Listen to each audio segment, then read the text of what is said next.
Peter J. Foss currently holds the position of president of the University of New Orleans. As president, he's responsible for a $105 million annual budget, Getting smaller all the time, too. 2 campuses, 5 degree granting programs, the Earl K. Long Library, to 10,000-seat Nat Kiefer Kiefer. Lakefront Arena, 1,100 employees, and 10,000 students. Additionally, he's responsible for the NPR affiliate WWNO-FM. He holds a professor position in the Department of Educational Leadership, Counseling, and Foundations in the College of Education and Human Development. He began his position at the University of New Orleans in January 2012 after serving as professor and program director of health policy and systems management at Louisiana State University Health Sciences Center in New Orleans School of Public Health from April 2011 to January 2012. He had the responsibility for the academic aspects of the program, including curriculum development and assessment, and student and faculty professional development. He previously served as provost and executive vice president at the University of Texas at Tyler from June 2008 to April 2011. As provost, he had the responsibility for undergraduate and graduate programs, sponsored research, assessment, institutional effectiveness, academic success program, international education, the honors program, and the university register. In addition, he oversaw 5 academic colleges, which included the colleges of arts and sciences, business and technology, education and psychology, engineering and computer sciences, and nursing and health sciences, the graduate school, the Robert R. Muntz Library, and the Palestine and Longview campuses. Dr. Foss held the Sam A. Lindsay Endowed Chair at the University of Tyler at Texas. The endowed chair is awarded to a recognized scholar in an academic discipline that is of strategic importance to the university.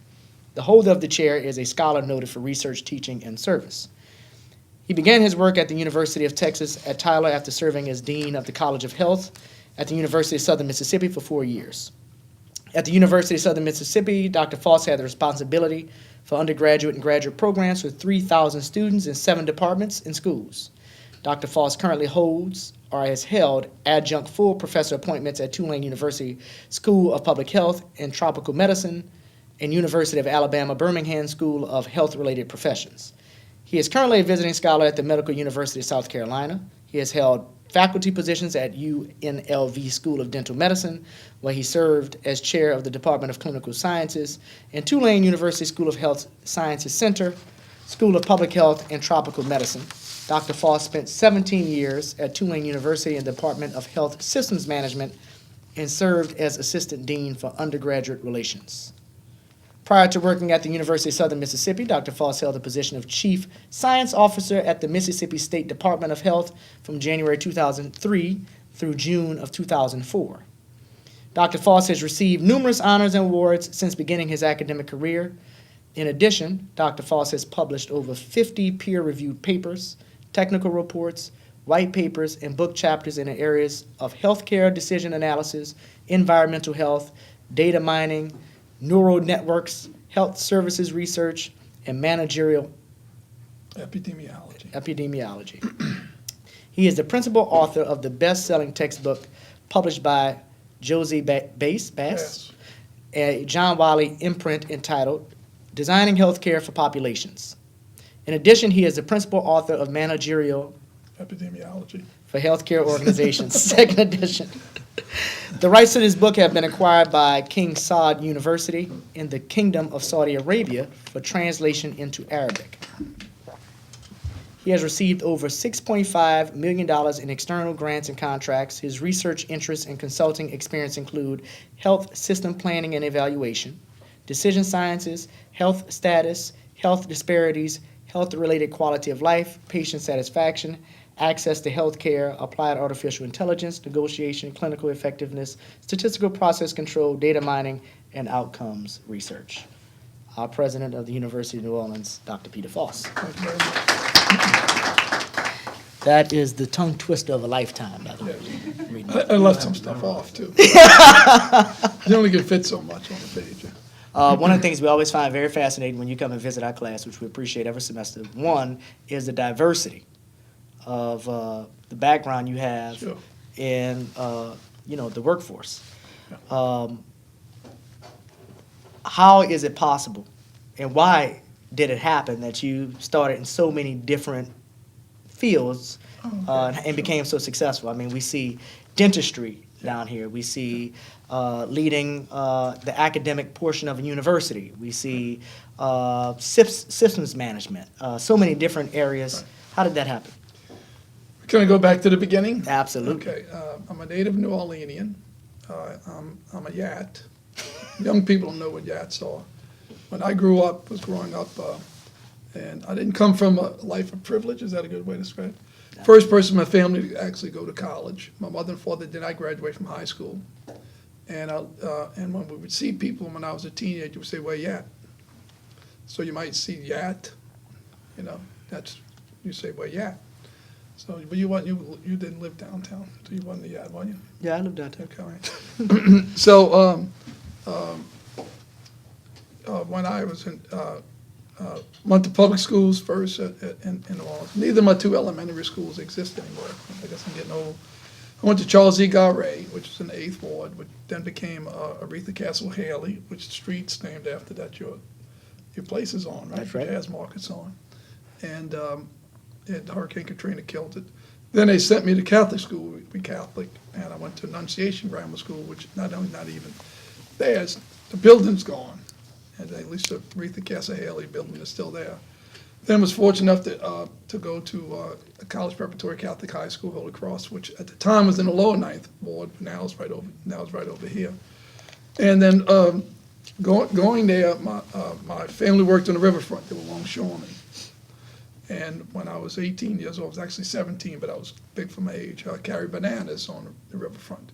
So when you hear about Chiquita bananas coming back to the city, that fed us for years. They left right after my father died. They left. So, I did those sorts of things. And my dad told me one day, a gentleman didn't have really, I think he went to 9th grade, then went to work, told me that if I wanted to work on the riverfront for a living, and of course, you got to remember back when I was 17 years old, friends of mine were working at Winn-Dixie's and places like that, making about $1.10 an hour. I was working on the riverfront making $10 an hour.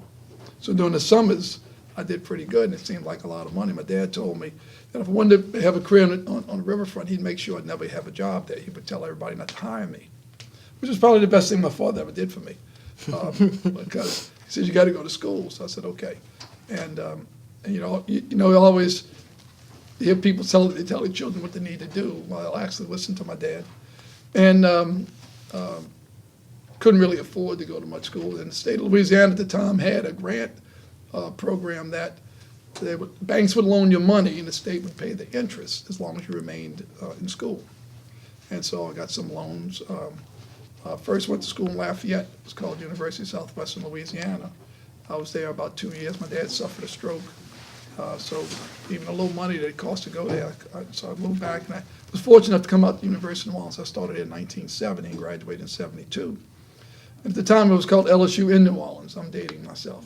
The name didn't change for 2 more years. And but I was only 8 years old when I graduated in 72. Y'all should laugh about that. I'm joking. And then while I was in college, I wanted to always be a dentist. So I majored in pre-dentistry and biological sciences. And Why did you always want to be a dentist? well, it's a really good story. We had a family dentist, Dr. Robert Miller, in the Maison Blanche building. When I was growing up, all the dentists and physicians, their offices were in the Maison Blanche building, which is, what is it now? The Ritz-Carlton. The Ritz-Carlton Hotel now. And so you'd have to dress up to go to Canal Street. You had to take a bath in the morning to go there. As a young boy, you don't want to take baths at all, but your mother made you take a bath at 8 o'clock in the morning because you had to go dress up and go to Canal Street. And Dr. Miller was the nicest guy in the world. And knock on wood, I've only had 2 cavities in my life. I don't know why. I have an older sister that always needed a couple of fillings. He just was a really nice guy. And when I'd go there, I'd get to talk to him. And so I said, I want to be like Dr. Miller. I mean, everybody has role models in their life. And then the day I got my letter to be acceptance at the dental school, I went to his office and showed him the letter. I saw him that same day. It was one of those things. So I went to dental school and successfully completed, and had a really nice dental practice. And then about 10 years later, I got in an automobile accident. a gentleman came across. I was driving down Canal Street toward the river, and a gentleman was coming across Canal Street and just T-boned me. He just came, I don't know if he didn't see me, but I was in the left lane on Canal Street on South Rome, and never forget as long as I live. And a person just T-boned me, and I had 2 surgeries. I still don't have all the feeling in my hand, but you know, cold weather's good because my right hand's colder than my left. So I don't have to wear gloves. I have to put my right hand in my pocket. I don't really feel like cold. And I couldn't really use my arm, so I couldn't really practice dentistry. People say, well, when you're right-handed. Yeah, I'm right-handed. Well, why didn't you practice dentistry one-handed? I told somebody the other day, I don't want to frighten you, but that when you go to the dentist and the drill, it makes this high-pitched sound. It moves 45,000 RPMs.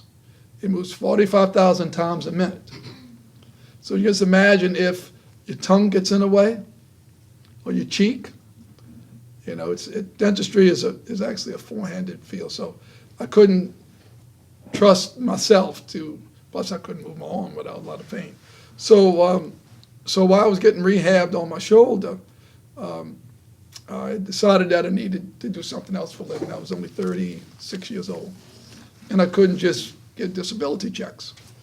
That wasn't what some people do, by the way, you know, but I figured I had to do something else in my life. So I looked around and decided I had to do something to build on my dental education. Couldn't really use my hand. Couldn't go teach at a dental school because I couldn't use my left hand to show dental students what to do. So looked around, and Tulane University has a master's degree in healthcare administration. So I said, okay, I'll do that. So I went there, got a master's degree, liked it a lot, and decided to stay and get a PhD, and I chose healthcare decision analysis. And so as I was getting my disability checks, I was paying my Tulane tuition, which is not cheap. And in 1989, got my PhD. Fortunate enough that Tulane hired me to teach programs in healthcare administration. It was a graduate school. Tulane has a graduate school. And stayed there 17 years and really liked what I was doing. It rose up to assistant dean, and I did undergraduate relations to try to get undergraduates, like you guys, to go to graduate school and get a degree in public health and healthcare administration. So I did that for the school, developed programs with Dillard and Xavier. And actually Tulane now has an undergraduate program in public health. I didn't do it, but I sort of planted the seeds to try to get get Tulane itself. But Dillard and Xavier, you can go there 3 years, and your 4th year you go to Tulane for 2 years and you get both a bachelor's and master's degree. I started those programs. And really liked the administrative part of it. I was a very good teacher. I won awards, and people tell me I was good. And was fortunate enough to write a lot of articles, do a lot of research. I've written 3 textbooks, just agreed to write a 3rd edition of my first one, by the way. And I don't know when I'm going to find time for that, but you know what I'm talking about. Exactly. And my wife remembers that I told her I wanted to be a university president. And I've said it, you hear me say it. I don't quite remember saying those words, but I told my wife I wanted to do more than being an assistant dean. Tulane has a unwritten rule, I would say, that deans and vice presidents and presidents do not come from within the university. They always come from somewhere else. So I told my wife, for me to be a higher administrator, we had to leave. So a dear friend of mine was starting a brand new school of dentistry at the University of Nevada, Las Vegas. And she called me up and wanted me to come work there. And I said, well, Susan, I can't teach clinical dentistry, even though that was my title. I said, I can teach management, public health, professionalism, etc. She said, well, that's we're going. 1/3 of curriculum is that. So I went out to UNLV. It was the first state-supported school of dentistry in this country in 28 years. So I said, wow, I got to go out there for, do something kind of cool. So I went out there for a year and started the school. Had the first class. Went through all the health professional schools are different than other schools. You can't start until you're accredited. We could start a university here and tomorrow, and we wouldn't be accredited until we asked them to accredit us. in the health professional schools, medical school, and dental schools, you can't accept a student until you're accredited. So I went through all that process when I was out there. My family didn't like living in Las Vegas. Anybody ever lived in Las Vegas? It's not really a great place to live, huh? Well, if yeah, but if you're in a family, my son, I always tell the story, my son went to a high school that had 1,800 kids in it, or 2,800 kids, I'm trying to remember. It was a brand new school that the first year it opened, the freshmen had to be in trailers. It was Centennial out off Ann Roadway. You know what I'm talking about, huh? Yeah, I lived in Painted Desert right near there. But the year it opened, the freshmen had to go in trailers because the school wasn't big enough. And maybe 2,800 kids. It's a lot of kids, okay, in one school. And he didn't like it at all. He didn't fit in. He was in 9th grade. And my wife didn't like it. Well, we like going to the shows and stuff like that, But as I tell people, I worked, the UNLV is right by the airport next to the Strip. I would drive down, traffic's pitiful there, 2 in the morning, as she'll tell you. When I got pretty close, I'd go down Sahara and then I'd jump on Las Vegas Boulevard. I'd pass the Bellagio, not even look at the water after you go there. The first time you go, oh. Well, when you drive past there 5 days a week, you don't even notice it anymore. You're just angry that you caught the red light, right? It's like trying to get across town without going through the quarter. Exactly right, yeah. And my office was on Harmon and Tolkanian Way, named after Jerry Tolkanian, the great basketball coach. So, I wasn't having fun either. A former student of mine at Tulane, who was a physician, became the state health officer of the state of Mississippi. He called me up one day and he said, would you want to come be the senior deputy state health officer? Yeah, I've been teaching people that stuff for all those years, and we didn't really like living in Vegas. So I left Las Vegas, went to Jackson, Mississippi. That's sort of a culture change. And did that for a while. Did you like Jackson, Mississippi better than you like Las Vegas? No, I think I like Las Vegas better. But it was good for me because the state health department had a $380 million budget, had 2,400 employees. There's 84 counties in Mississippi. I don't know why. It's only 2.9 million people, and some counties have 3 people in it. But it's 84 counties. Anybody from Mississippi in here? No.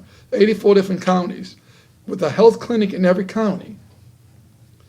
And Mississippi is different. It's the only state in the union that didn't give out food stamp vouchers. You had to go somewhere and get the food. It's the only state. Every other state send something in the mail and you go to the grocery stores. Mississippi, so we had 84 food distribution centers. It's an old boys deal, okay, with leases on the buildings. And I had, there were 870 people at the central office in Jackson, and I'm second in command. That's a pretty good gig. After about 6 months, I told myself I can't work here the rest of my life. I had 38 direct reports, which is a lot. No one had any previous training in public health. State health department. So he said, that force you out of your mind. No, it was people who worked for the transportation department and saw a job that could make $5,000 more a year, and they applied for it and got the job. No one had actually gone to a school of public health. No one had taken a class in public health, with the exception of the leadership. Like the state epidemiologist was an epidemiologist. So my job was to try to bring the department up to doing research and et cetera, and nobody knew what the hell I was talking about. I can say hell, yeah. Yes. Okay. Nobody knew what the hell I was talking about. So it was pretty frustrating. So after about 6 months, I said, I got to get out of here. But I didn't know where I was going to go. I had a family, I had to have a job and stuff.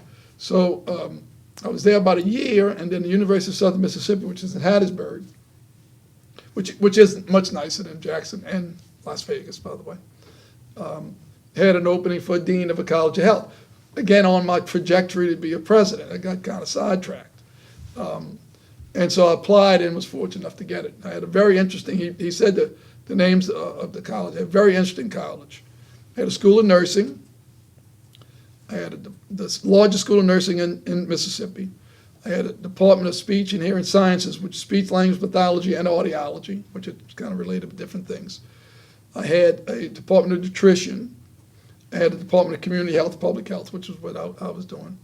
And I had a School of Social Work, which social work and public health is actually pretty connected. And I had this very unusual unit called School of Human Performance and Recreation, where you had exercise scientists, kinesiologists, and people getting degrees in coaching. So you had the guys doing the bench research with muscle activity and enzymes and stuff, and they guys, I'd walk past classes and there was a golf club, and the teacher was telling them the parts of the golf club. Wow, what a dichotomy in this, where other people had guys on and gals on treadmills with their heart rate. What a crazy place. But had 4 wonderful years there. Really liked it there. Then a friend of mine who worked with me at Southern Miss went to the University of Texas at Tyler, and he calls me up one day and he says, we need a provost and executive vice president of academic affairs, the next part up the ladder. And he said, I'm in charge of the search committee, won't you apply? He says, I'll guarantee you an interview. I don't know whether you get the job. So we went there. Anybody been to Tyler, Texas? Yeah. Do you want to go back? Sure. They have beautiful roses. Yeah, I don't want to go back. I mean, yeah. Just No went comment? cheerleading camp. Oh, cheerleading camp. You didn't have to stay there long then, huh? Yeah. Tyler's not that great of a place. If you're not from Tyler, they don't want to have anything to do with you. And, anybody Baptist in here? Baptists are great. Tyler has different kind of Baptists. If you don't belong to this one church, they don't talk to the other Baptists. It's one of those kind of things. And a Catholic guy in East Texas don't get along, too good. Everybody want to know if I found a church. Yeah, I go to, they have a cathedral there. I go to the cathedral. Oh, well, you got to come meet my pastor. No, I got a cathedral. Let me alone. Anyway, we didn't enjoy it there that much, but we stayed there 3 years, and after about 2.5, I'm doing what you want me to do? Yeah. After about 2.5 years there, the University of Louisiana at Monroe has an announcement for a president. So I tell my wife, okay, here's the next thing on the list. I said, Monroe's probably better than Tyler. But we're back in Louisiana. My wife's a graduate, as well. So I apply, and I become a finalist. So I go to the semifinal interviews, and so I become a finalist. I have to go to Baton Rouge about 2 weeks later for the interviews. Well, in the meantime, the Student Government Association sends a letter and tells the board not to pick the other finalists. Didn't tell me to pick me, not to pick him. The faculty senate writes a letter to the board and says, don't pick the other finalists. This all documents, all public record. The University of Louisiana Monroe Foundation Board, the people that raise money, writes a letter to the board and said, don't pick the other finalists. I said, I got it made.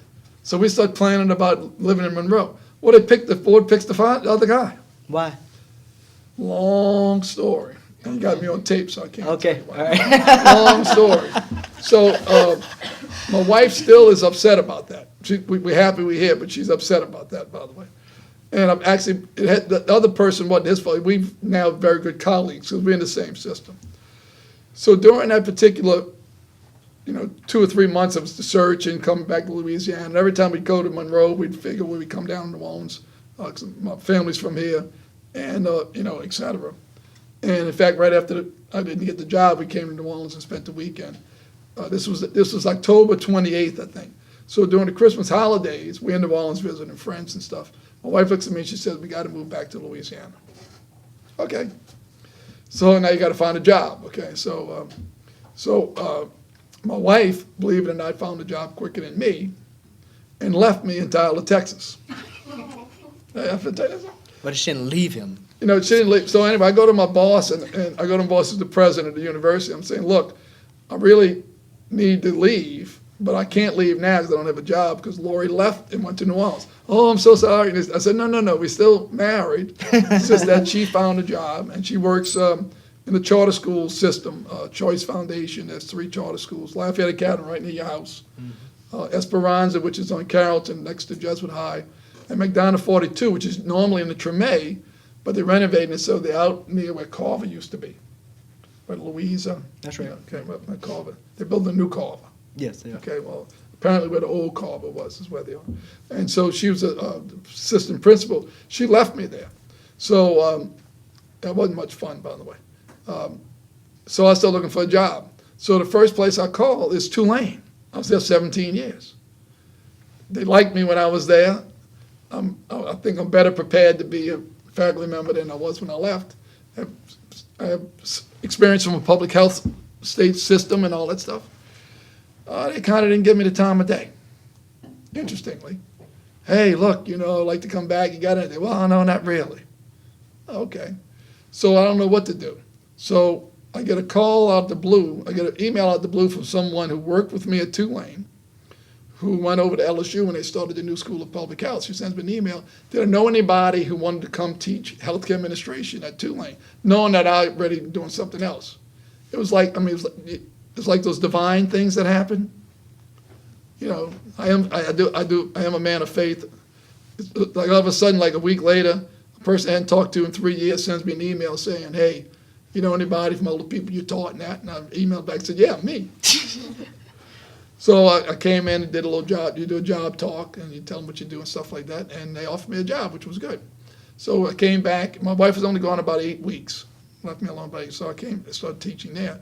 And interestingly, when I talked to the dean at the time, because she had known about me and stuff, she said, I'm really glad you're here. I said, well, I can't thank you enough for giving me a job. And she said, what are your plans? I said, absent getting a presidential position, I'm here until I retire, which was the honest goodness truth. Never in a million years did I think that UNO would have an opening. Now, so UNO's chancellor leaves, Dr. Ryan. The state moves UNO from the LSU system to the University of Louisiana system, the same system UL Monroe is in. Then lo and behold, about September, I'm back since April, September, an ad comes out to be the first president of the University of New Orleans, because previously there were chancellors. I had a wonderful job at LSU. I was teaching, I was doing research and what I did, started writing articles again. Compared to being a provost at a university, which is a 7-day-a-week job, it really wasn't hard work for me. It was hard work, but it was actually like less than responsibilities I had, and it made about the same amount of money. So I came home one day and I told my wife, I had the ad, and I said, listen, UNO switched from the LSU to the University of Louisiana system. They're looking for a president. Do you want me to apply? If she'd have said no, I wouldn't have done it. Because it's emotional going through that. You think you're going to be a university president, and they pull a rug off Monday and stuff. And interview wives, too. I don't know if anybody was, when I interviewed on campus, I interviewed my wife as well. And every interview I went to, she stood next to me to ask her questions as well. And then when I had the finalist interview, the board asked her questions. So it's really kind of, it's an emotional situation.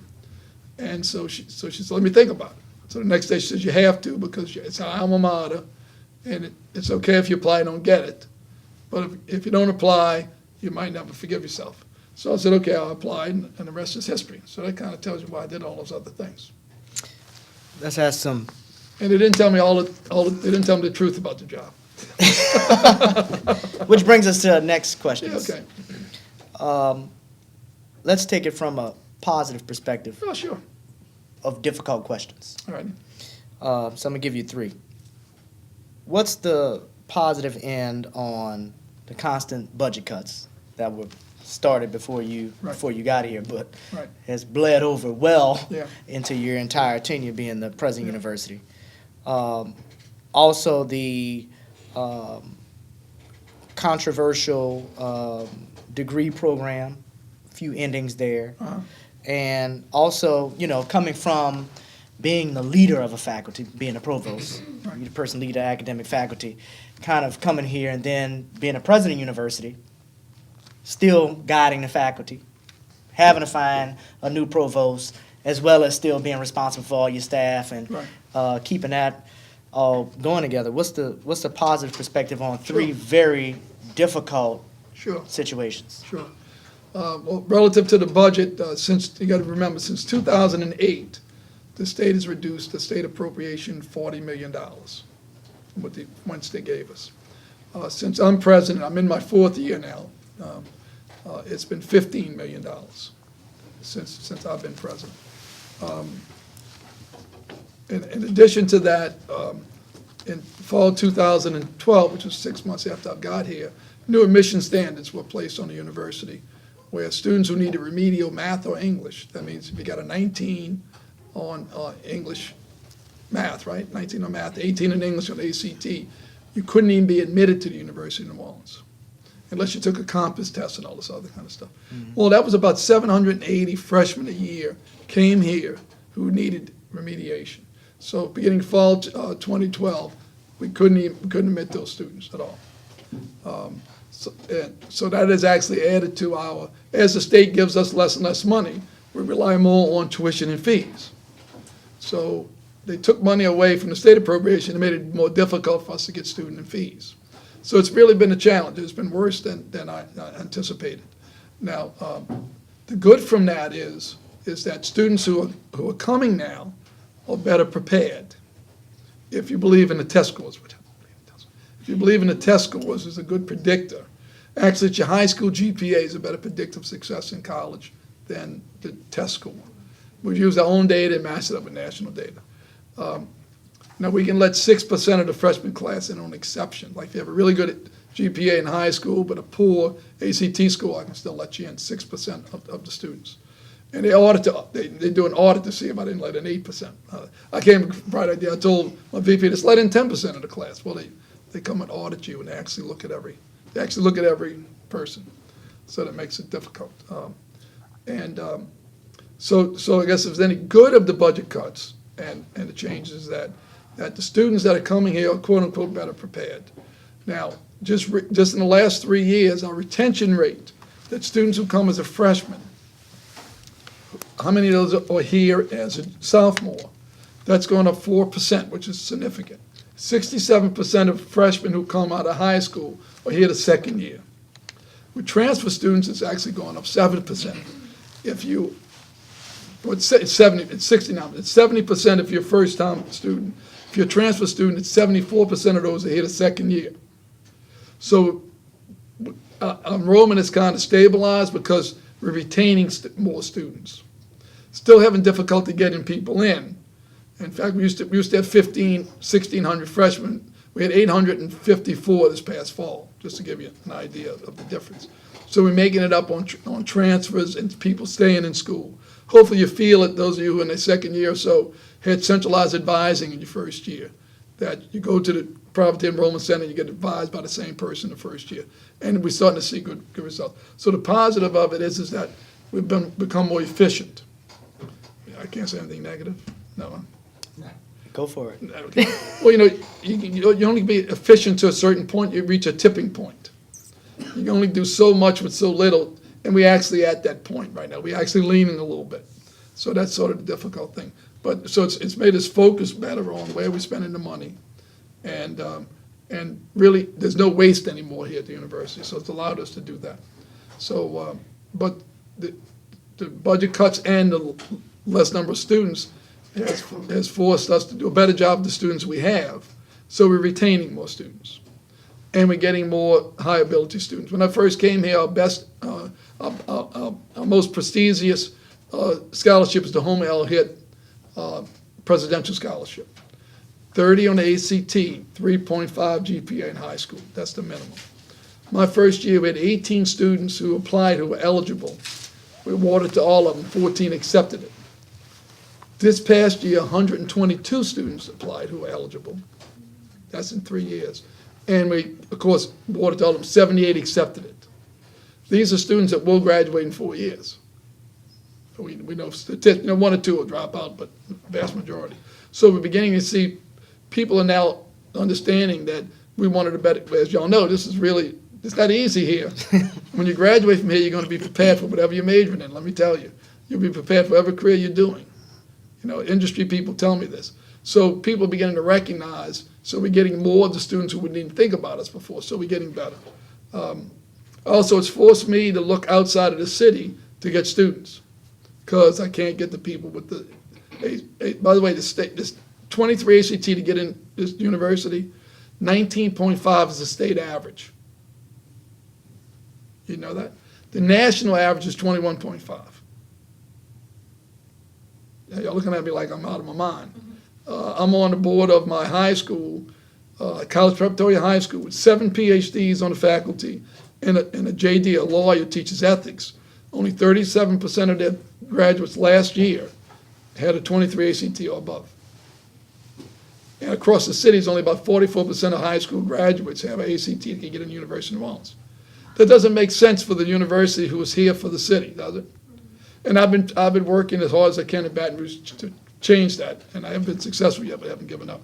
So I've actually hired someone who is from Louisiana with a lot of experience in recruitment and advising, who lives in Houston, Texas. Has lived there for about 5 or 6 years. You'd like to meet her. She's full of energy. She doesn't come here. She comes once a month for 2 days for a meeting. Her job is to go. She's picked 10 schools in Houston. Harris County is larger than Louisiana. Do y'all know that? There's 5.4 million people in Harris County, which Houston is in, and there's 4.5 million people in Louisiana. So her job is to go to 10. She's actually doing South Houston, Sugar Land. Anybody knows about Texas? Sugar Land and those areas, and southern part of Houston. And she chose 10 schools, and her job is to bring people in more than we've had before. And applications up, and she's really a dynamo. Again, if you go to Houston, you need to meet her. Nayetta Mo's her name. Bridget from Lafayette. So we're doing those. So that's some positive things have come out. It's made us really broaden our catchment area students, because this is real. I mean, this is the University of New Orleans, in New Orleans, an international city. So it shouldn't be just for people from New Orleans. Yeah, anybody who was born and raised in New Orleans in here? All righty. The reason why you come here is not to have classes with other people you went to high school with, is to meet people from other parts of the state and other parts of the country. Who's anybody here from another country? Thank you. You learn from us, we learn from you, right? You learn about New Orleans, et cetera, and we learn about wherever you're from. So that's why we got it. So the budget situation has forced us to say, wait, we can't just be 85% of the people from Orleans and Jefferson Parish. That's been our history. 85% of our student body and 85% of our alumni live in Orleans and Jefferson Parish. We got to be a university that actually is open for everybody. That's number one. Number two, you're talking about the academic restructuring. Absolutely. What's positive about that? We have 84 programs here at this university, academic programs. Never in the almost 7-year history of the university, going on 57 years, has anyone sat down and did a careful, thorough review of the programs. By that I mean, are we teaching programs that you as students need for your careers? Are we not teaching programs that industry now and business is saying we need people to do this? Are we not teaching some programs? So what we did, we asked the faculty to look at all 84 programs and determine whether or not we should be teaching those. If we are, should we enhance them? Or if we're teaching programs and everything is okay, everything's okay. And they developed a evaluation on 6 criteria that we used at other universities. Actually, we copied the University of Alaska at Anchorage, because they went through this. Many universities do this every 5 or 10 years anyway. We've never done it in our history, almost 60 years. So they looked at all the programs and actually found about 23 of them, of the 84, that they wasn't sure they were doing what they should be doing. They looked a little more carefully at it and chose 3 programs they recommended to me just to get rid of. You don't need this program anymore. They took 25 programs, or 23 programs, and put them in a category that they said need to be restructured, transformed, merged, or discontinued. Because with all the criteria, internal demand, external demand, number of students in a program, what it costs, what's the output relative to jobs. They looked at all sorts of data, and they spent about 8 months doing it. So what they're doing now is looking at those programs they put in this category that they still need more review. So what I did was I recommended those programs to the board, and the board accepted them. So 1 year from now, those 3 programs won't exist anymore. It takes a year to get rid of programs. Now, if you're in the program now, you have an opportunity to graduate. So, in fact, if you're an undergrad, you've got 4 years to finish. If you're a master's student, you have 2, and if you're a PhD student, you have 4. So everybody who's in that program doesn't have to leave you. Understand faculty are saying you might as well transfer, they're going to eliminate your program. You've heard that? Who has heard that?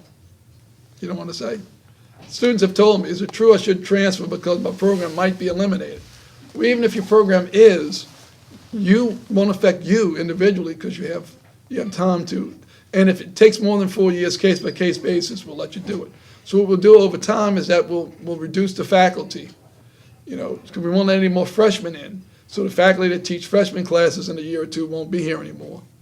Or they'll be teaching something else, and so we just make sure you get through. So I think what it's done is it's forced us to look at ourselves. It's introspection. Well, do we need these programs?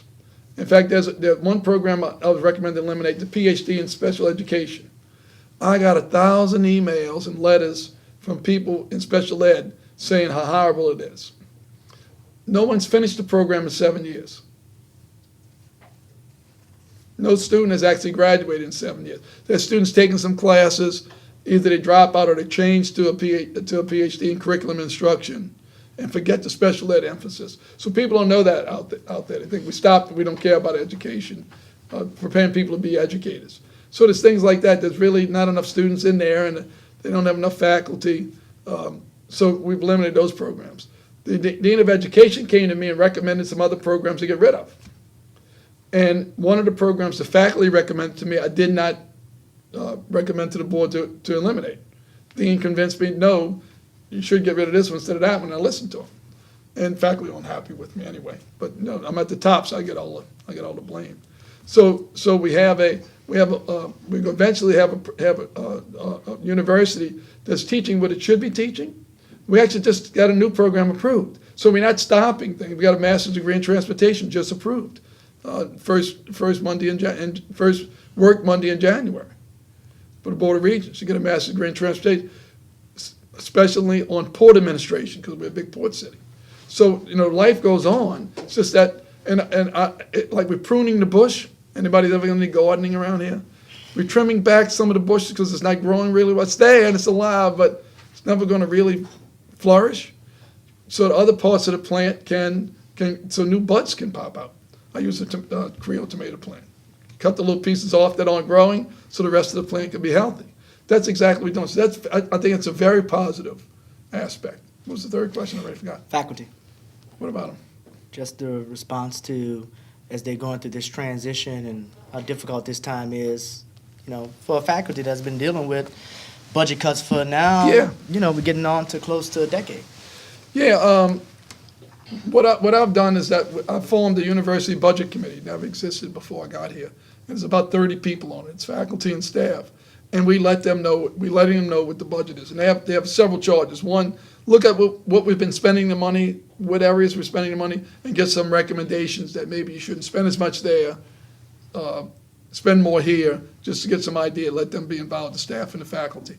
Secondly, the charge is to determine a process in which everyone can get their input, everyone can have their voice said. And I can't walk up around to every 1,000 employees here and say, where do you think I should spend the money? I mean, that's impractical.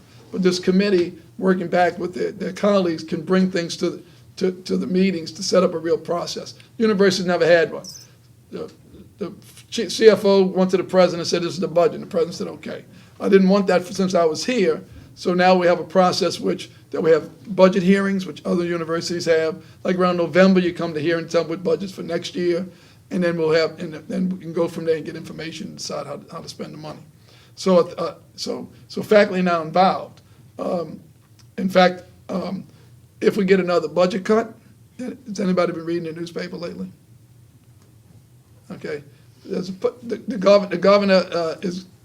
governor has said he's going to turn in a budget that's going to show that there's a deficit of $1.6 million on the state, $1 billion, and that he's got to find that money, and one of the areas will be in higher education, that there'll be a budget cut.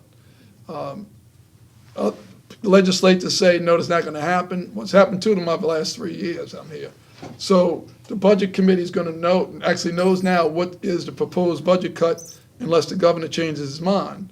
And they're now working on where would we find the money, What I've said since I've been here is that the people who want to be least affected by budget cuts are students. Now, I'm not naive to think that if I eliminate a program that you might have wanted to major in, that you won't be adversely affected. But I've done all my cuts outside of the classroom so far. Since I'm here, 140 people no longer work here, who are working here. We eliminated those staff positions. This past round with the academic restructuring, I had to eliminate a few faculty positions because that was what I was asked to do. But that'll be the first time in my time I'm here that a faculty member or an academic staff member, a staff member who works in the academic side, will lose their job. And I'm not happy about it, but there's only so many people outside the classroom I can get rid of. In fact, somebody's got to make sure everybody gets their paycheck. Somebody's got to make sure when Professor Mayfield wants to buy a microphone, that somebody does the paperwork and somebody sends out the purchase order and it comes back and brings it to you. So we need staff. You can't get rid of all the staff outside of the classroom. Somebody's got to collect the money. In the Middle Ages, you would give him money at the end of this lecture based on how well he did, and that's how the university ran. He'd give some of it to the president and the dean, and he'd keep the rest. That's how It's it was. funny you bring up the Middle Ages. Yeah, right. Keep going. But we need staff people outside. I can't cut everything. I can't eliminate everything outside the classroom because it wouldn't be a functioning operation. So, but we're at that point again where we're running out of people outside the classroom to get rid of. But I'm trying my best to keep the faculty involved. In fact, when I go to a meeting Friday in Baton Rouge, all the University of Louisiana assistant presidents about the budget. And I keep the faculty senate president. I got some information today from my boss that I sent to the faculty senate president. Here, this is the latest I know. So I think the positive of it is that even though there's a challenge of it, that the faculty are really involved, and not that they're all not happy, but what's to say you can't keep everybody happy all the time. You want to keep some of the people happy all the time, right? So, but I think that's the positive of it. My final before I let our students in ask you a few questions. Sure. You are the model UNO dream. Mhm. First generation college student.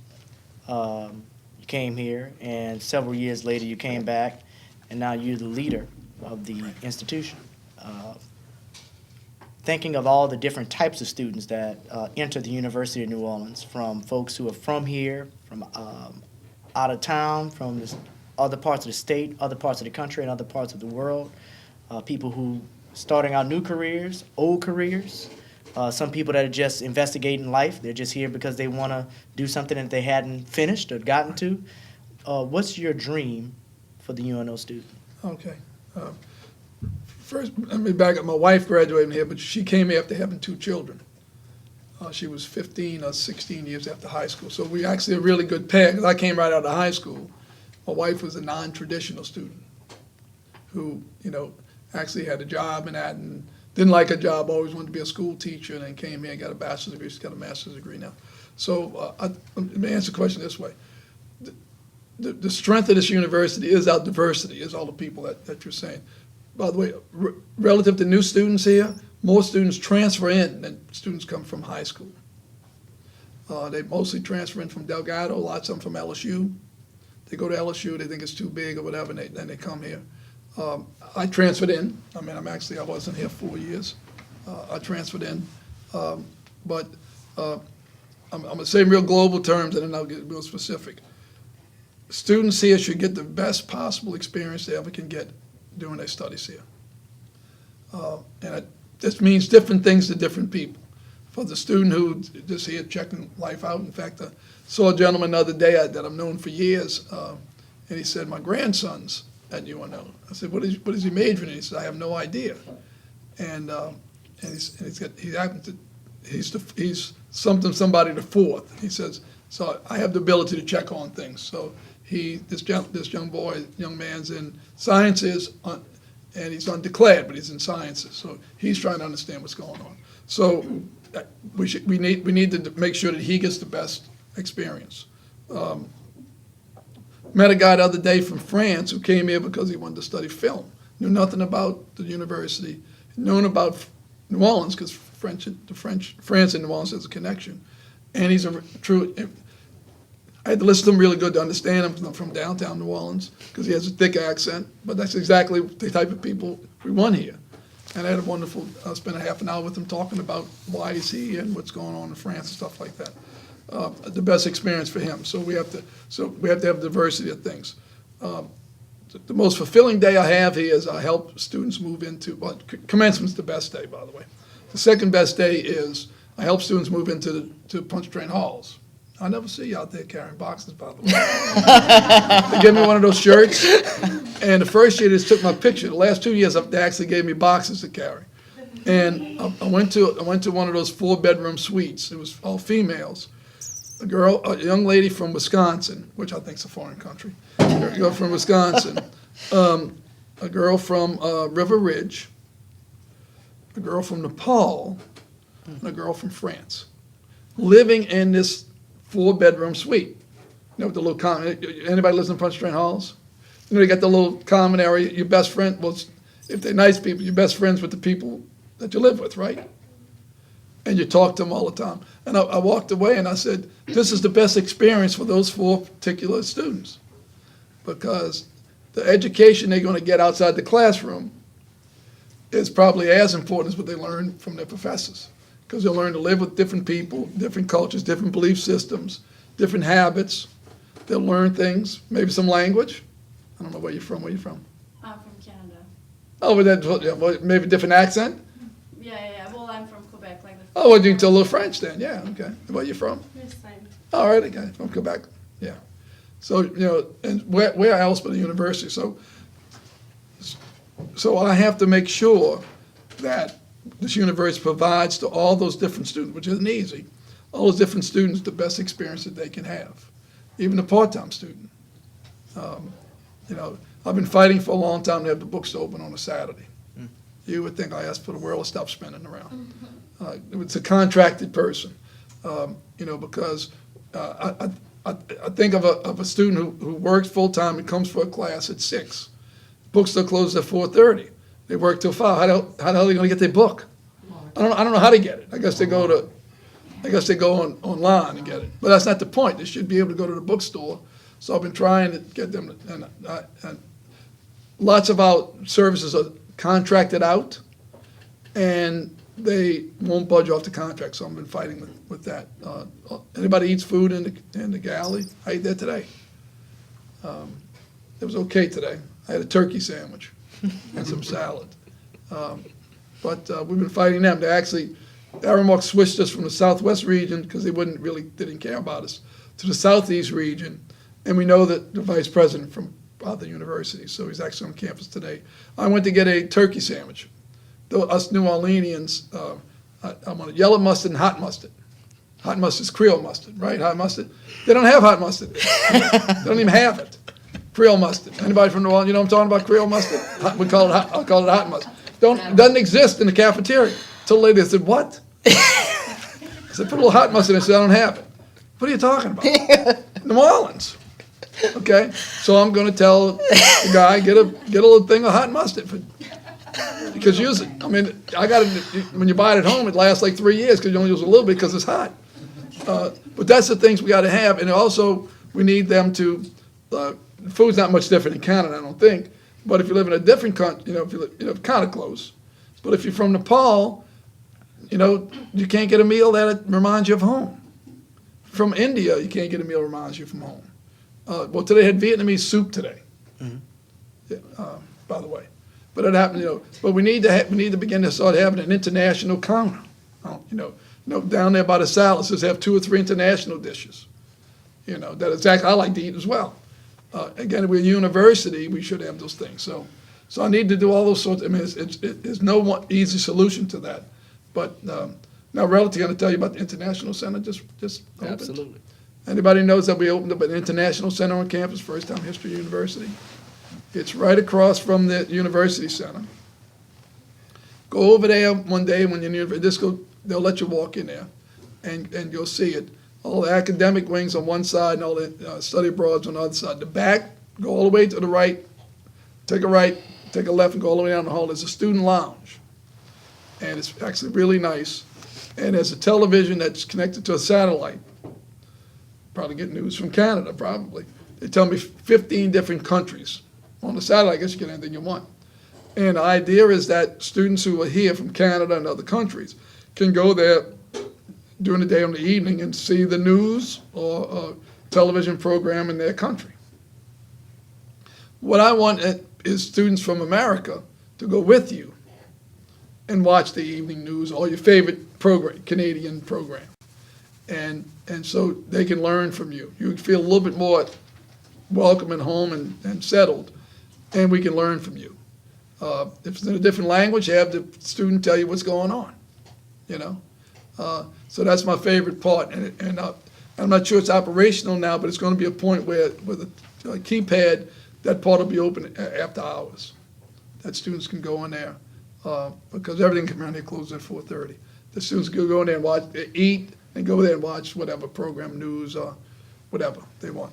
So all those little things I'll add up to make sure a student has the best experience ever. What is your favorite word? You ask me these quick things all the time. And I never have quick answers. Other people go, pump, huh? Yes, they do. Yeah. You always get me off guard. My favorite word is probably wow. What is your least favorite word? Can't. What turns you on creatively, spiritually, or emotionally? Wow. What turns me on is cooperation of other people. What turns you off? People saying I can't do it. What is your favorite curse word?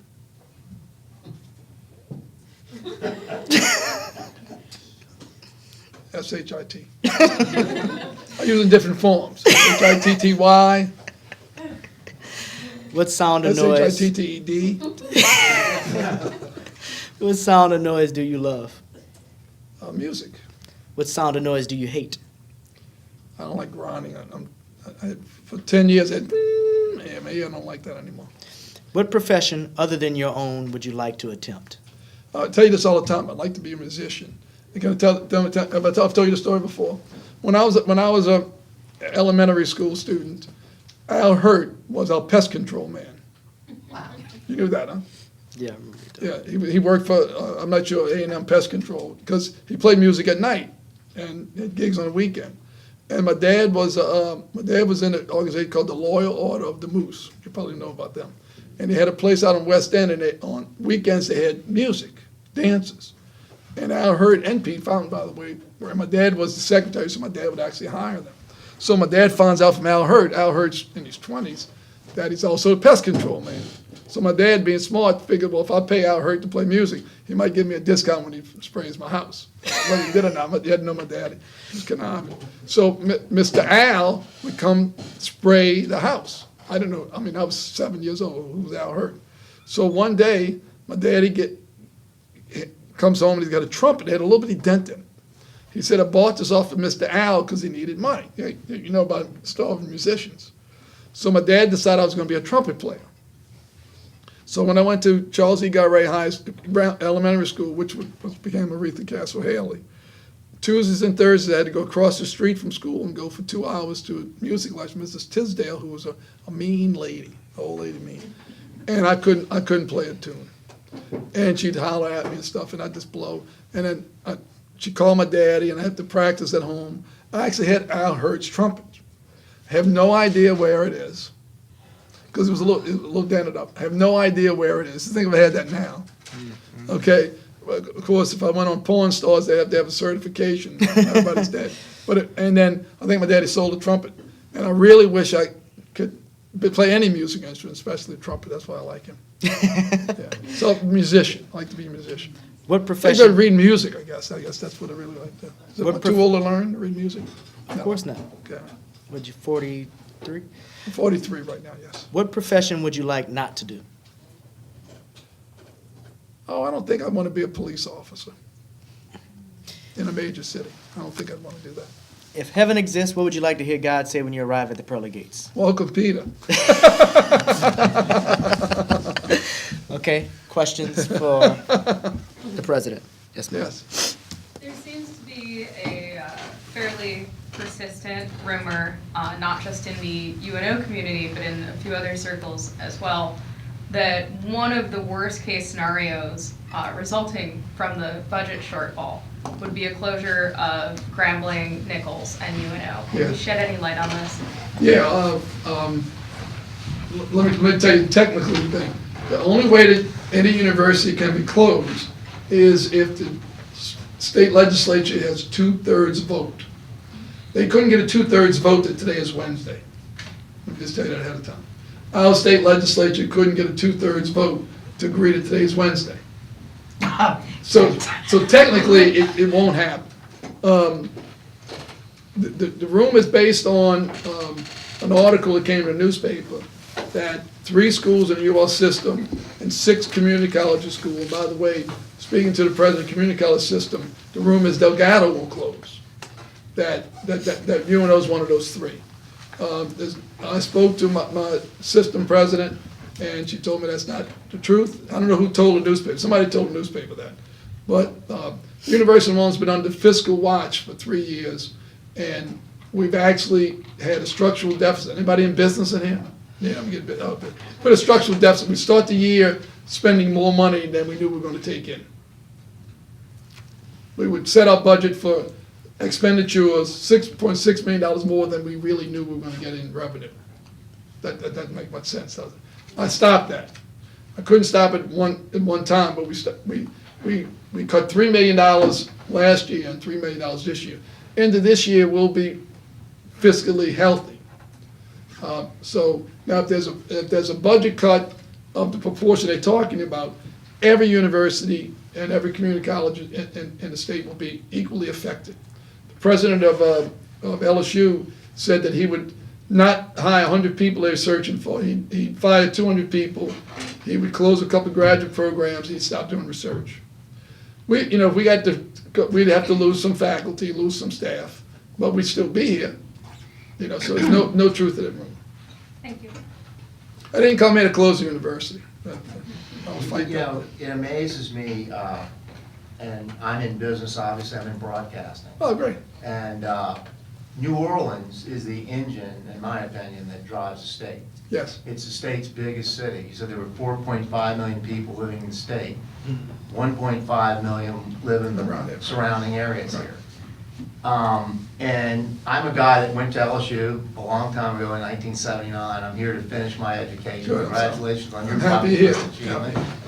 So I feel that I get a great education here, like you referred to, Right. a wonderful education. But I think that from a marketing standpoint, people don't understand that.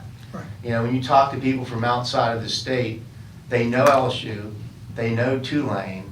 You say you went to UNO, they're like, what? Yeah. What is It's that? the same thing when I tell people I'm president. So how do you convert that, when you talk to people that went to UNO, they're like, oh, it's a wonderful school. I have a friend of mine that went to dental school with you. Yeah. That are great, they're dentists and extremely successful, and I feel that everybody that comes here gets a really good education.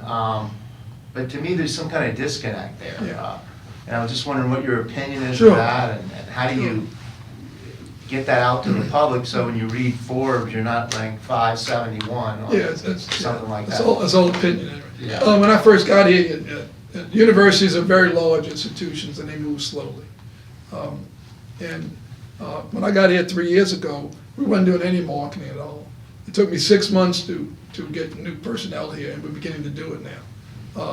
Then we've got all the commercials with the heartbeat of the crest city. It's starting to catch on. But it's like anything else, there's a lead time till you really start to hit it. So we're beginning to start to see some things. Like our website used to get, I'm going to use wrong numbers, 500 hits a day. We up around 5,000 a day.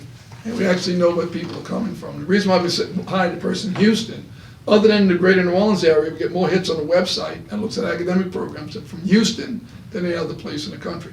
Houston, Dallas, Chicago, believe it or not.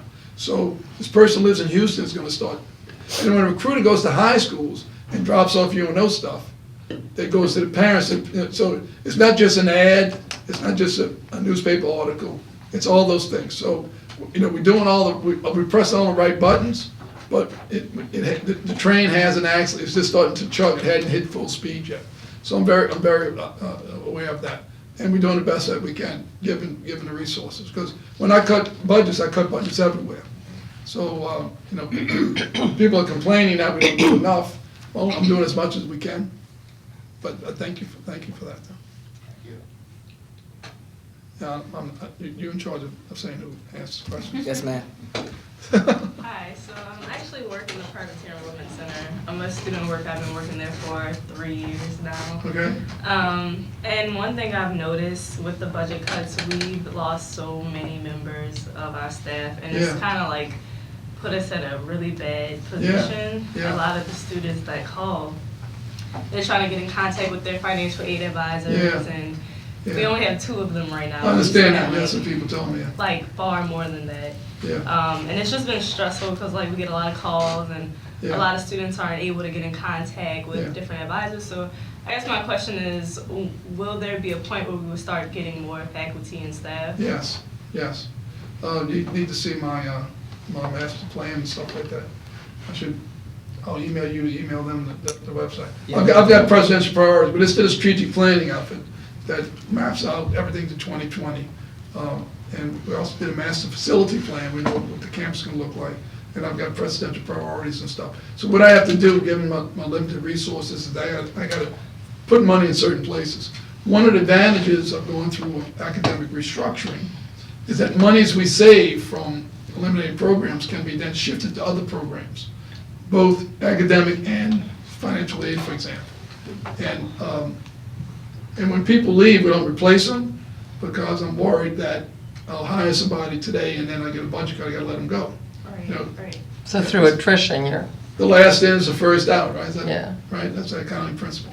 So I don't think it's fair that, so we're kind of like hanging on right now to find out what's going on. Now, we really won't know what the budget is until the first week of June. Yeah.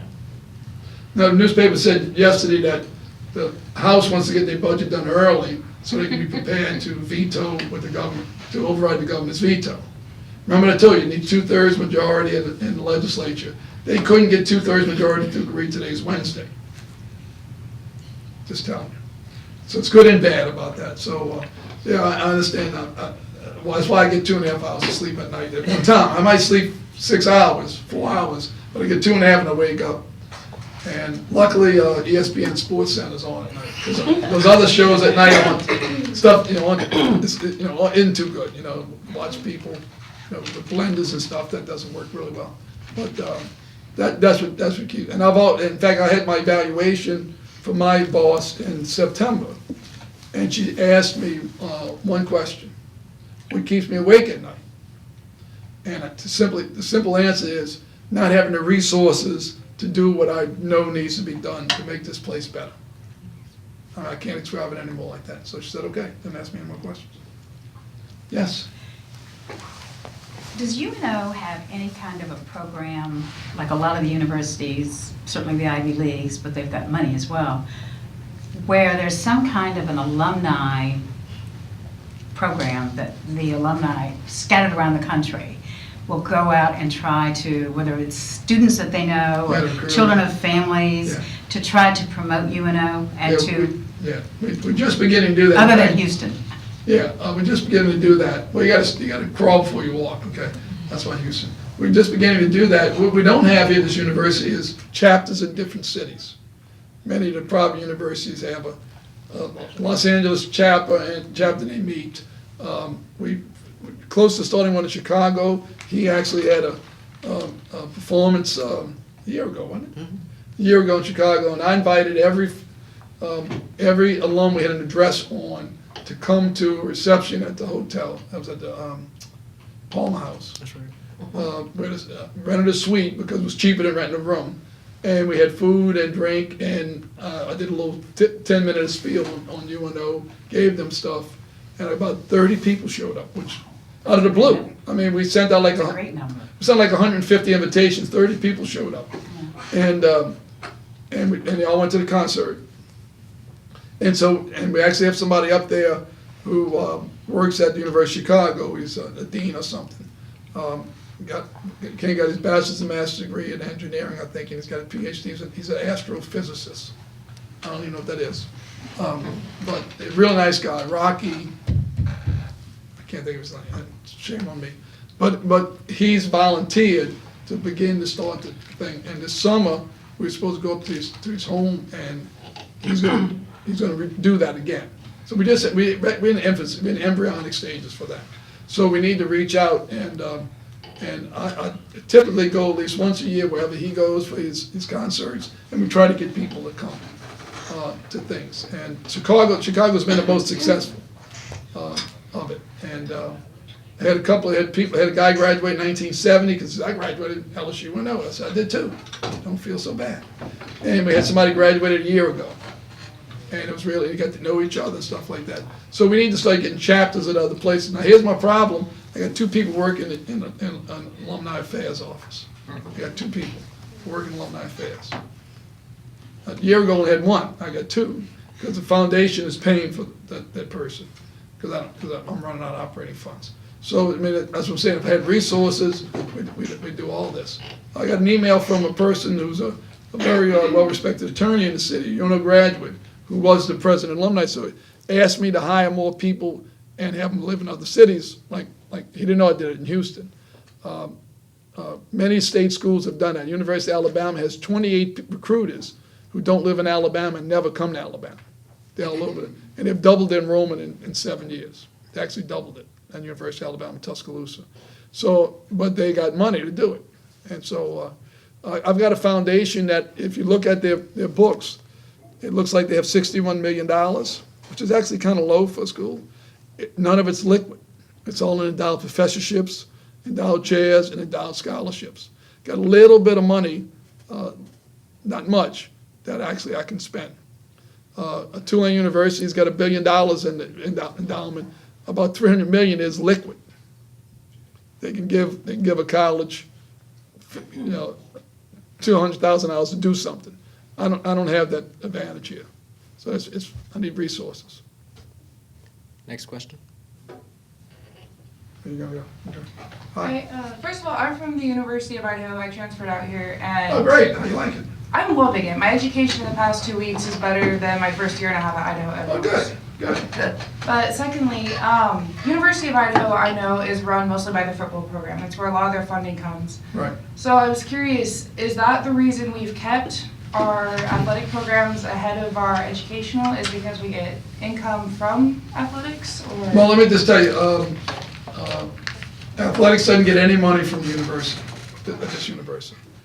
They're actually running off an endowment in the foundation. They're about to run out of money too, by the way. We got to start helping them. Most universities don't make money on athletics. Some of them do. The University of Idaho is about 21 universities actually make a profit on athletics. The rest of them, in fact, this is a fact. The State Board of Regents allows me to take $4.5 million from my operating fund and give to athletics if I choose to. I don't give them anything because I don't have any money. So they run it totally on endowment and ticket sales and promotions. We just got some money from First NBC Bank, got $600,000 for baseball. So, we named the park, we call it First NBC Ballpark, but we're not using any money for the ballpark, we're using money for, for scholarships for the players and operating and stuff. That'll run out one day. So we very different because, and we don't have football. That's what I thought your question was going to be. Is that the LSU system would never allow us to have football because they had football at LSU in Baton Rouge. When I got here, we got into a new conference, Southland Conference. They want us to have football. I need $2.5 million extra for athletics every year just to have a football team, and not an LSU. It probably couldn't even beat Idaho, but the Southeastern, Memphis State. I don't know if Idaho's any good. I don't think we've won a game in the last 5 Or maybe we could beat y'all. Oh man, maybe we could beat y'all. But and the only reason why I would get football, I'm not saying we're getting football here. The only reason I would even consider it is that studies have been done that if you have a football team, students come to your school. When LSU played for the national championship, which they lost to Alabama 21-0, but the applications for freshmen tripled from the year before because they were number one in the country all year. And they actually lost in the championship game here at the Superdome, as a matter of fact. Tripled the number of applications. So there's studies that show if you have a football team, you get on ESPN, you get on TV and all that kind of stuff. And people choose your school because your football team's successful, knowing nothing about the academics or the student experience, the student life, etc. That's been proven. At least American kids do that. So the only way I'm even entertaining the little voices in my ear is if I thought somebody could give me $2.5 million every year and I wouldn't have to use the university funds, I think I'd think about doing it. No one has said they give me $2.5 million every year, so that's holding us up. But you went to LSU. People go to LSU because they had a football team. I'm not saying you went there, but lots of people do, don't they? They love the football. Yeah, right. And it's one of the 21 that makes a lot of money. Yeah, LSU makes money. LSU athletic department gives $4 or $5 million a year to the university, and I don't give them anything. And it's really shocking. I go to the games. Y'all should go to games. They have a lot of fun. Y'all go to games. Students who live on campus, you go to games. They're actually a lot of fun. When I go out there and I see them beat teams, and actually I know the budget of every team in my conference because as a president, I'm on the board of directors, and I see what the things are. And when I look to see that we beat these teams, I'm saying, geez, I don't give them a penny. And they're actually winning games. We beat the heck out of a team Monday night. Lost in overtime to one of the best teams in the country Saturday night. We actually have a good program, men's team. I'll pull women's team's not too good. They've only won 2 games this year, but they play hard and they fight. But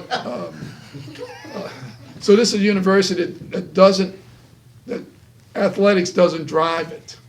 That's really good to know, because I know Yeah. a lot of students who don't do athletics are actually fairly bitter towards people who do, Well, because they think that they're if getting. they're here, let them know that not a penny from the university budget goes to athletics. Not a penny. That's really interesting. Yeah, not a penny. I've been accused. I'm accused by faculty all the time that I'm giving money to athletics. Not one penny. Not one penny goes. They going off in the dime, but it's going to run out. A gentleman gave the athletic department $10 million a couple of years ago, and they didn't put it all. They didn't put it all into an investment. They put some of it, and some of it's in land in Oklahoma. And if we don't liquidate that land, they had problems a year and a half from now. I don't know where they're going to find the money. I can't give it to them. But I could, if I wanted to, give them $4.6 million without violating state law. But I give them not one penny. One little quick story. You don't mind to tell the story. I'm here about 6 months, 7 months, and I eat in the cafeteria about once a week. And by the way, I have monthly lunches with students. Y'all should tell Professor Mayfield you want to have lunch with me. We have lunch. It's hot food, and we talk about life in UNO. You probably should go. Email him and tell him I'd like to have lunch with the president. It'd be fun to meet other students. It's not just me and somebody else. It'll be about 20 of us. Well, anyway, I'm in the cafeteria one day, and a young woman named Megan, I don't know if Megan's still here, walks up to me and she says, "I want you to president University of New Orleans." I said, "Yes." She said, "I'm Megan." I said, "Hey, Megan, how you doing?" She says, "I don't like the idea that you have chosen to give money to athletics instead of academics." And I'm saying, where does this come from? The year before I got here, there was a student referendum to have the students pay more in a athletic fee for football. The students voted. I wasn't here, but it was like 55 to 45 no. She says, the students told you not to give any money to athletics. And I said, no, Megan, the students voted that they didn't want to give any more money to athletics. They didn't vote that I shouldn't give money to athletics. So she looks at me and she says, you're not as evil as I thought you were. And turns around and walks off. I've never seen her again.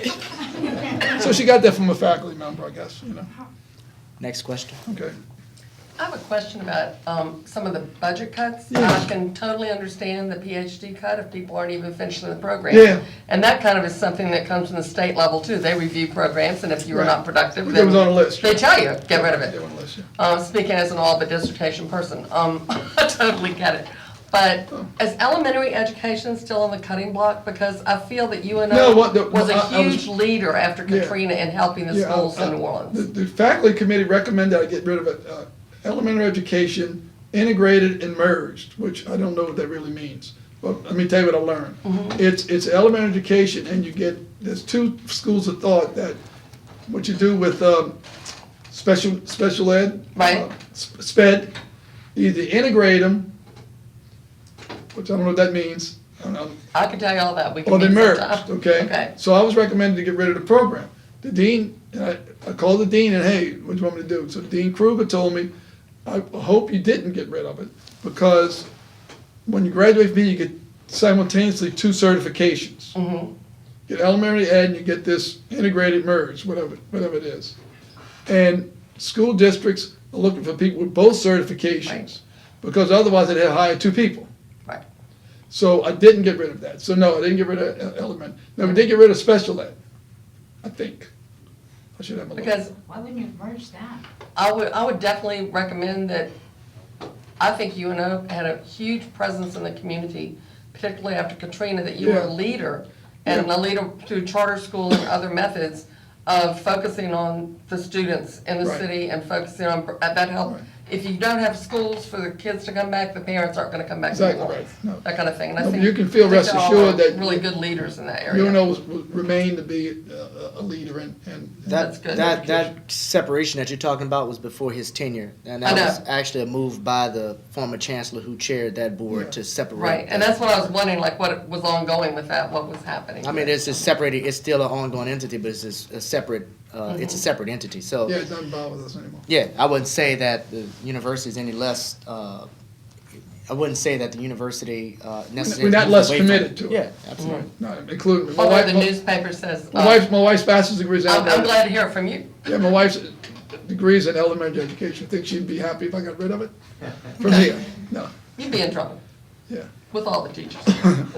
yes. I actually have another question. Sure. So, with all the budget cuts, with all the stress of being the president of the university, what is the most fulfilling thing about being president? When you get home and you look back at your day, what makes you the happiest about This is gonna being sound president? kind of corny, but days like today, coming here, and as I said, the best day of the year for me is twice a year is commencement, to see students who have succeeded, have achieved their goal, and they come across, and I shake everyone's hand. Many universities, they actually, you stand up and sit down, and then you go get your degree in the back. We let everybody come across the platform. You'll come one day soon. It takes 2 hours and 45 minutes for commencement. You sat through it for me. And I shake everybody's hand, and just to see people smiling faces, students that cheer, hear the family cheer. So that's the fun part. And actually, it's been kind of frustrating the last 4 or 5 weeks, knowing that the governor wants to cut us. I mean, I can't say it any other way. And it's not. And David Teagle, who's the student government president, I don't know if you all know David. If you met David, forget him. Well, David's on. I have students on committees. We had a committee meeting last week. David sat down. He goes, "Listen," he says, "I don't like being me sometimes as student government president because every student thinks I can fix things. So I certainly wouldn't want to be you, to me." But when I sat there when we dedicated the International Center.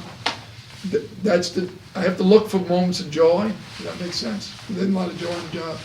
But talking to students and when I have my monthly lunches, which we got to have one. My staff thinks that we can't do anything until February because you're not settled in yet, so we have one in February. But would y'all please, you get free lunch, it's hot. It's good. You come upstairs in the University Center in the President's Dining Room, so it's a nice comfortable area. And would y'all please promise me that because I got to get my February lunch going. But it's when I interact with students, because that's why I come to work. I'm pretty far along in my career. Besides being president, I don't think there's anything else to do at the university.